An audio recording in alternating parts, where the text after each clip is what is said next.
अस्सलाम वालेकुम, मेरा नाम मोहम्मद आशिर है और आज की इस वीडियो में हम हैकर रैंक की प्रॉब्लम नंबर 7 के बारे में डिस्कस करेंगे। हमने एक पूरी प्रॉपर सीरीज़ का स्टार्ट किया है जिसमें हमने हैकर रैंक की जो फर्स्ट 6 प्रॉब्लम्स थी उनको हम कवर कर चुके हैं और आज हम इसकी प्रॉब्लम नंबर 7 को डिस्कस करेंगे। अगर तो आप इस चैनल पर न्यू हैं और आप लोग अपनी प्रॉब्लम सॉल्विंग स्किल को इम्प्रूव करना चाहते हैं या अपनी लॉजिक बिल्डिंग स्किल को बढ़ाना चाहते हैं तो आपसे यही रिक्वेस्ट है कि इस सीरीज़ को प्रॉपर प्रॉब्लम नंबर 1 से फॉलो कीजिएगा ताकि आपको चीज़ों का आइडिया हो कि हम किस तरह से चीज़ों को विजुलाइज करते हैं, किस तरह से किसी भी एक गिवन प्रॉब्लम को छोटे छोटे सब टास्क में डिवाइड करते हैं और देन हम उसको ईजी वे में सोल्व कर सकते हैं और ऑप्टिमाइज कोड भी लिख सकते हैं। तो विदाउट वेस्टिंग आवर टाइम तो डायरेक्टली हम आज की प्रॉब्लम नंबर 7 पर आते हैं और जिसमें ये बताता है कि आपको एक स्टेयर केस डिटेल दी गई है।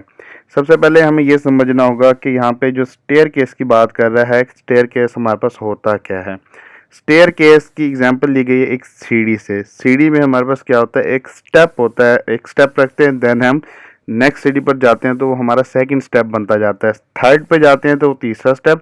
इसी तरह से सेम इसने जो एग्जांपल दी है इसमें भी सेम यही केस है कि first step, second step, third step and fourth step. तो इस तरह से हमने क्या करना है कि एक step by step stair case को हमने हैंडल करना है। तो अभी यहाँ पे ये बता रहा है कि this is a stair case of size n is equal to 4। तो यहाँ पे जो एग्जांपल दी गई है वो ये दी गई है कि यूज़र की तरफ से इनपुट 4 लिया गया है, उसने हमें यहाँ पे 4 का एक स्टेयर केस दिखा दिया है। इसी तरह से हम क्या करेंगे कि हम यूज़र से इनपुट 5 भी ले सकते हैं, 6 भी ले सकते हैं, यहाँ तक कि हम यूज़र से n तक इनपुट लेकर उसको स्टेयर केस बनाकर दिखा सकते हैं।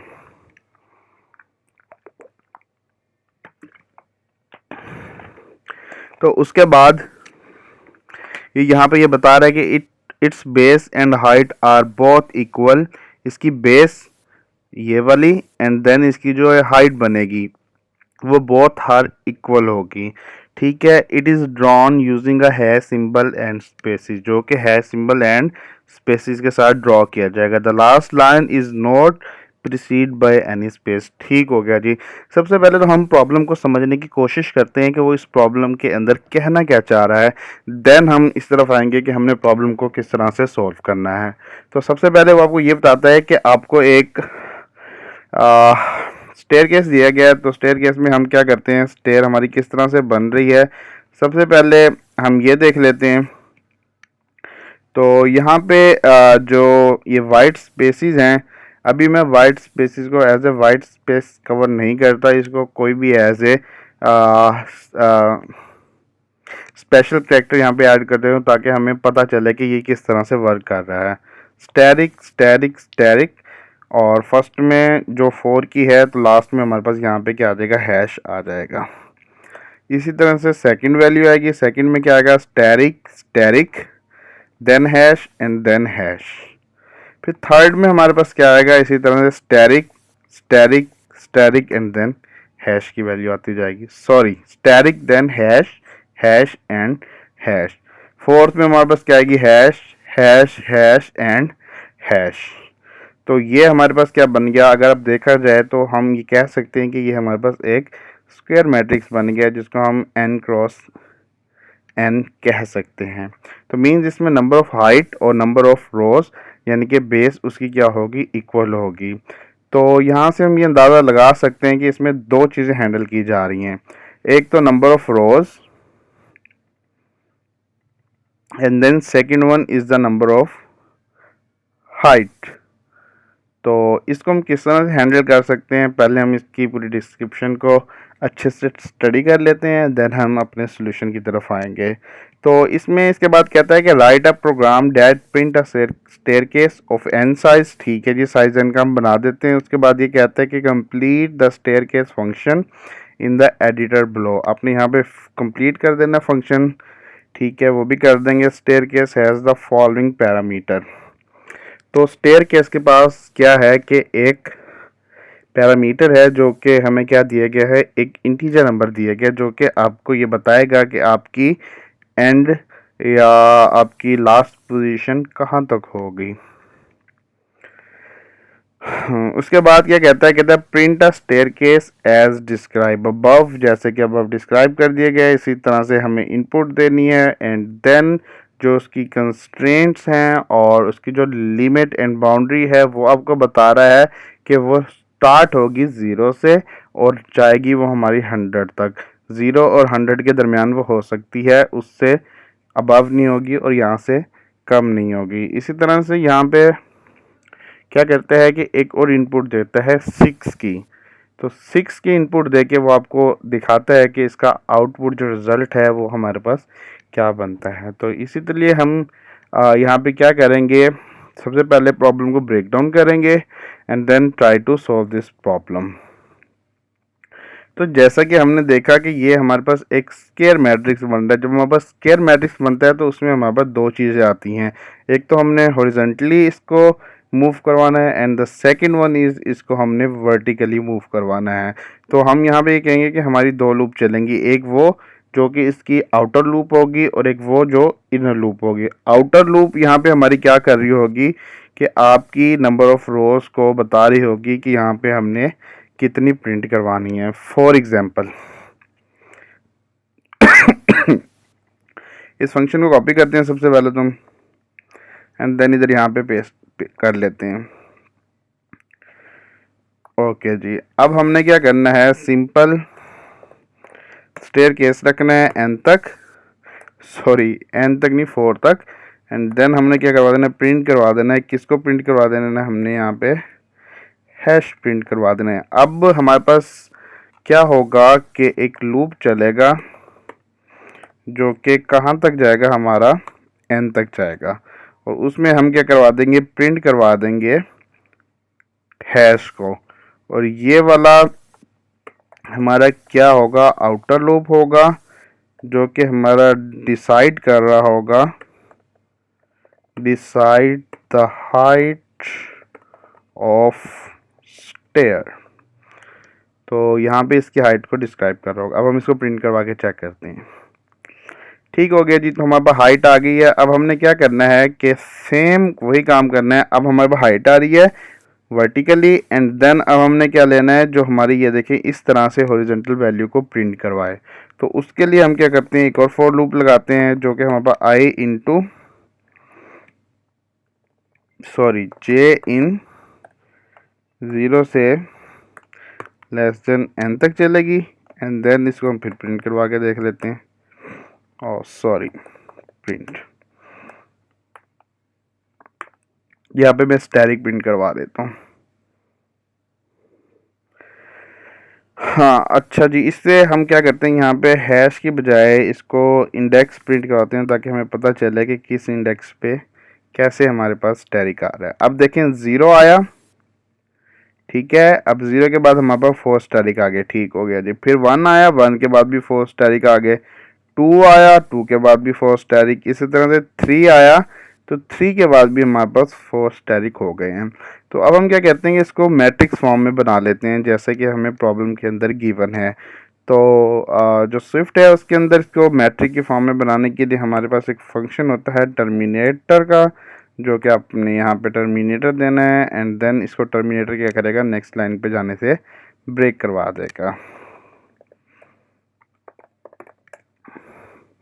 अब हम इसको प्रिंट करवा के देखते हैं। तो अब ये देखेंगे हमने प्रिंट करवाया है एंड यहाँ पे हम ये भी ख़त्म कर देते हैं इंडेक्स, ताकि हमें पता लगे कि हो क्या रहा है। अब ये देखिए, अब हमारे पास क्या बन गया है, एक m क्रॉस n का एक स्क्वायर मैट्रिक्स बन गया है। अगर हम यहाँ पे फॉर एग्जांपल वैल्यू 1 देते हैं तो एक सिंगल वैल्यू आएगी, 2 देते हैं तो हमारे पास यहाँ पे 2 क्रॉस 2 का बन जाएगा, 3 देते हैं तो यहाँ पे 3 क्रॉस 3 का बन जाएगा। इसी तरह 4 देते हैं तो 4 क्रॉस 4 का बन जाएगा। इसी तरह से अगर हम इसको 10 देते हैं तो यहाँ पे हमारे पास क्या बन जाएगा, 10 क्रॉस 10 का हमारे पास स्क्वायर मैट्रिक्स बन जाएगा। अच्छा जी, अब हमारे पास यहाँ पे एक तो स्टैटिक है जो कि हमारे पास यहाँ पे प्रेजेंट कर रहा है वाइट स्पेसिस को। अभी हम यहाँ पे क्योंकि वाइट स्पेसिस यूज़ नहीं कर रहे तो इसके लिए हम स्टैटिक यूज़ कर रहे हैं। एंड देन सेकंड वैल्यू जो हमने यहाँ पे यूज़ करनी है वो है हमारे पास हैश। और यहाँ पे हमारा टर्मिनेटर चलेगा, वो भी क्या करेगा, इसको प्रिंट करवा लेगा। अब देखें, अब हमें फ़िलहाल इसकी ज़रूरत नहीं है तो भी इसको कमिट कर लेते हैं यहाँ पे। अच्छा जी, अब पहले हम प्रॉब्लम को कम वैल्यू से स्टार्ट करते हैं। मैं 3 पे ले आता हूँ एंड देन हम इसको सॉल्व करने की कोशिश करते हैं। अच्छा जी, अब हमारे पास देखें कि सबसे पहले हमारे पास जो फर्स्ट है value, second value and third value है। सबसे पहले हमारे पास क्या आएगा, थर्ड वैल्यू पर वैल्यू चेंज होगी, ठीक है। Then first, second and third, उसके बाद हमारे पास क्या होगी, सेकंड पर चेंज होगी एंड थर्ड पर, और फिर थर्ड पोजीशन में हमारे पास फर्स्ट भी हैश होगा, सेकंड भी हैश होगा एंड थर्ड भी हैश होगा। तो यहाँ पे हम क्या कहते हैं, फर्स्ट, सेकंड एंड थर्ड, ये तीनों हमारे पास क्या होंगे, हैश होंगे। तो ये वाले दो क्या हो जाएंगे, हमारे एम्प्टी स्पेसेस हो जाएंगे। अच्छा जी, अभी हम इसको हैंडल नहीं करते, इसको हम बाद में हैंडल कर लेंगे। पहले हमने क्या करना है कि अपनी लॉजिक लिखनी है, डिसीजन मेकिंग करनी है, कहाँ पे हमारे पास क्या चीज़ हैंडल होगी। तो यहाँ पे हमने क्या करनी है, डिसीजन मेकिंग। अच्छा जी, अगर आप यहाँ पे एक चीज़ नोट करें तो मैं आपको प्रिंट करके भी दिखाता हूँ। यहाँ पे हमारे पास क्या आ रहा है कि थर्ड आ रहा है, ठीक है, उसके बाद सेकंड थर्ड आ रहा है, फिर हमारा फर्स्ट सेकंड थर्ड आ रहा है। तो सबसे पहले लास्ट वैल्यू आ रही है, यानी कि हमारे पास जो रेंज है उसकी लास्ट 3, फिर हमारे पास क्या आ रही है 2 3, फिर हमारे पास क्या आ रही है 1। तो आहिस्ता आहिस्ता क्या होती जा रही है, वहाँ से डाउन हो रही है। अब हमारे पास क्या आ रही है, अपर से लोअर की तरफ आ रही है। तो हम यहाँ पे ये करवा के चेक नहीं कर सकते, n माइनस आई। अब हम प्रिंट करवाते हैं, सॉरी इसकी हमें ज़रूरत नहीं है। अब हम इसे कमिट कर लेते हैं, कमेंट कर देते हैं एंड देन अब देखते हैं। अब देखें हमारे पास क्या प्रिंट हुआ है, 3। पहला फर्स्ट केस चला है जो कि उसने हमारे पास थर्ड वैल्यू पे चेक किया है, ठीक है। फिर सेकंड केस चला है आउटर लूप का, फिर उसने चेक किया सेकंड पोजीशन पर, फिर उसने क्या किया, फर्स्ट पोजीशन पर हैश दे दिए हैं। तो ये हमारे पास ठीक चल गया है। अब हम क्या करेंगे कि एक चेक लगाते हैं जिसमें हमने क्या करने हैं, हैश प्रिंट करवाने हैं। अगर तो हमारे पास देखें होता क्या, सबसे पहले ना हम इसको मैथमेटिकली समझते हैं। जे की वैल्यू, ये हमारे पास जे है इक्वल टू n माइनस 1, ठीक है। n minus 1 is sorry n minus I हमारे पास बनेगा। हाँ अच्छा जी, अब हमारे पास देखें हो क्या रहा है। जे सबसे पहले हम करते हैं जो आउटर लूप की वैल्यू है, लाइक आई की, आई इज इक्वल टू 0 आता है, ठीक है जी। जे आया 0 is equal to N, N हमारे पास क्या बना, 3 माइनस 0। तो ये हमारे पास कंडीशन क्या हो जाएगी, फॉल्स हो जाएगी। फिर जे आया 1 इज इक्वल टू 3 माइनस 0, तो ये भी हमारे पास क्या हो जाएगी, फॉल्स हो जाएगी। फिर हमारे पास जे आता है 2, 3 माइनस 0,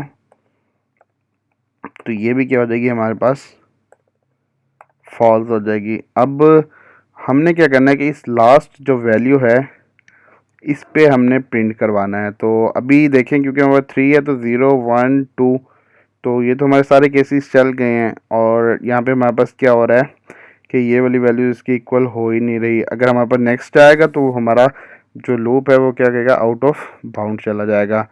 तो हमने यहाँ पे एक और काम कर सकते हैं कि माइनस 1 कर दें, फिर माइनस इसमें भी 1 कर दें एंड देन -1 कर दें। तो अब देखें, अब हमारे पास क्या हो जाएगी, ट्रू हो जाएगी। सबसे पहले आई का केस 0 हैंडल हुआ, ठीक है, यहाँ फॉल्स और लास्ट वाली ट्रू। अब इसी सारे को कॉपी करें एंड देन अब सेकंड केस के लिए हम इसको टेस्ट कर लेते हैं। अच्छा जी, अब ये आई जो है ये 1 बन गया, ये भी 1 एंड ये भी 1, ठीक हो गया जी। अब हमने क्या करना है, 0 3 -2 जो कि हमारे पास क्या बनेगा, 1 फॉल्स, फिर 1 आ जाएगा, 3 -2 ये भी हमारे पास क्या आ जाएगा, 1, ये भी फॉल्स है। फिर हमारे पास क्या है, 3 -2 2 इज इक्वल टू 2, तो ये वाली हमारे पास ट्रू हो जाएगी, फिर ये प्रिंट करवा देगा, ठीक है जी। और इसी तरह से हमारे पास क्या होगा, i इज इक्वल टू 2 का केस चल जाएगा, जहाँ तक हमारे पास आउटर की लिमिट होगी वहाँ तक हमारे केसेस चल जाएंगे। अब हम क्या करते हैं, यहाँ -1, अब हम क्या करते हैं, इस सारे को करते हैं रिमूव एंड इफ़ यहाँ पे हम कर लेते हैं एंड देन हम क्या करते हैं, प्रिंट करवा लेते हैं इस वैल्यू को एंड अब हम इसको रन करके देखते हैं। इसकी भी ज़रूरत नहीं है, इसकी भी नहीं है एंड देन अब इसको रन कर लेते हैं।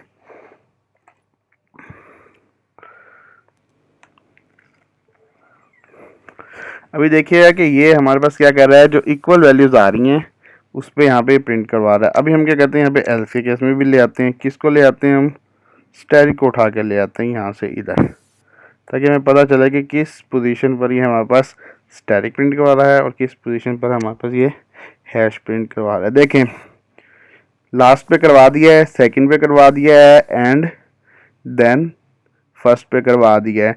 अभी क्योंकि यहाँ पे इशू ये हो रहा है कि इक्वल वैल्यूज़ पर तो करवा रहा है, जब इक्वल से वैल्यू बड़ी हो रही है, छोटी होगी तो लेफ्ट साइड पे, बड़ी होगी तो राइट साइड पे, अब जो यहाँ पे बड़ी वैल्यू हो रही है वहाँ पे वो नहीं करवा रहा, तो यहाँ पे हम क्या करेंगे, इसको ग्रेटर रखेंगे। अब हम इसको प्रिंट करवाएंगे। तो अब देखें, स्टैरिक हैश हैश हैश, ये फिर हैश हैश हैश। अब आप क्या करना चाहें, अगर इसको ख़त्म करना चाहें तो यहाँ से आप इसको ख़त्म भी कर सकते हैं। ओके, इसकी भी स्पेसिंग की ज़रूरत नहीं है और ये भी स्पेसिंग की ज़रूरत नहीं है। अब इसको रन करके चेक कर लें। ओके, यहाँ पे हमारे पास इस पोजीशन पे आ गया है और एक तो हमने ये करना है, इसको हम क्या करेंगे, पाथ में लिखेंगे एंड यहाँ पे हम क्या करेंगे कि एक स्पेस दे देंगे ताकि वो स्पेस ऐड करता जाए। अभी इसने क्या किया था, यहाँ पे हमने जब कर दिया था तो इसने स्पेस ऐड नहीं किया था। अभी मैं यहाँ पे स्टैरिक ऐड करता हूँ तो ये क्या करेगा, सबको ठीक कर देगा। तो ये देखें, अब मैं हल्का सा स्पेस देता हूँ, अब मैं इसको रन करता हूँ, देखें अब ये ठीक हो गया। अब हमारा क्या बना है, 3 का बना है इसी तरह हम 4 का चेक कर लेते हैं, इसी तरह से आप 6 का चेक कर लें। तो ये देखें, अब हम क्या करेंगे कि जो सारा कोड है एक्स्ट्रा इसको रिमूव कर लेते हैं एंड अपना जो कोड है इसको अब हम रन करके देखते हैं बाकी सारे डिफरेंट टेस्ट केसेस के लिए। इसको कॉपी एंड देन यहाँ पे हम कर देते हैं पेस्ट। अब हम इसको चेक कर लेते हैं। तो ये 6 इनपुट के लिए हमारा कोड वैलिड है, ये हमारी इनपुट थी, आउटपुट थी और ये उसने जो एक्सपेक्टेड दी है वो दी है, ठीक हो गया। इसको हम इसी तरह से बाकी अदर टेस्ट केसेस के लिए भी चेक कर लेते हैं।